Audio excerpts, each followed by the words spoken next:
తాకట్లో ఉన్న మీ బంగారాన్ని విడిపించి ఆ రోజు ఆన్లైన్ రేటుకి కొంటాం. Sharma gold company. Welcome to Suman TV.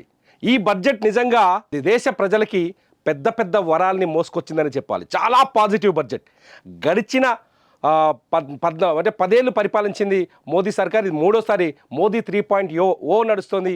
3.0లో Modi ప్రభుత్వం దేశ ప్రజలకి ఎప్పుడూ ఊహించనంత గొప్ప వరాలను ఇచ్చింది. అందులో మొదటి వరం రైతులకి ఈ బడ్జెట్లో అత్యధిక ప్రాధాన్యతనిస్తూ నిర్మలా సీతారామన్ కొన్ని చాలా ఉపయోగకరమైన ప్రతిపాదనని తెరపైకి తీసుకొచ్చింది. ప్రధానమంత్రి ధనధాన్ వ్యవసాయ యోజన కింద ఓ కొత్త పథకాన్ని ప్రకటించారు నిర్మలా సీతారామన్. ఈ ప్రధానమంత్రి ధనధాన్ యోజన కింద మనకు వచ్చే బెనిఫిట్ ఏంటి అనేది ఒకసారి చూద్దాం.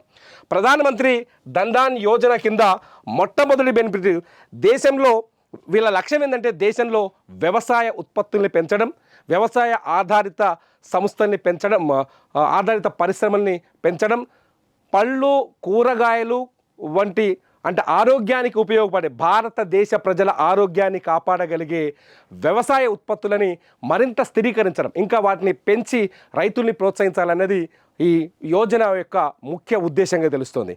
ప్రధానమంత్రి ధనధాన్ వ్యవసాయ యోజన కింద ముఖ్యంగా వాళ్ళు తీసుకున్న పెద్ద నిర్ణయం ఏంటంటే గోడౌన్స్.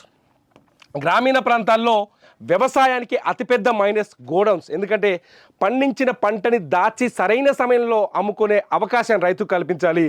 గోడౌన్స్ని ఎక్కువగా ఏర్పాటు చేయడం వల్ల ఈ అవకాశం దొరుకుతుంది. సో ఈ ప్రధానమంత్రి ధనధాన్ యోజన కింద గోడౌన్స్ నిర్మాణం పెంచాలని ఒక నిర్ణయం తీసుకుంది. అట్లాగే నీటిపారుదలకు ఎక్కువ నిధులు ఖర్చు చేయాలనుకుంటోంది.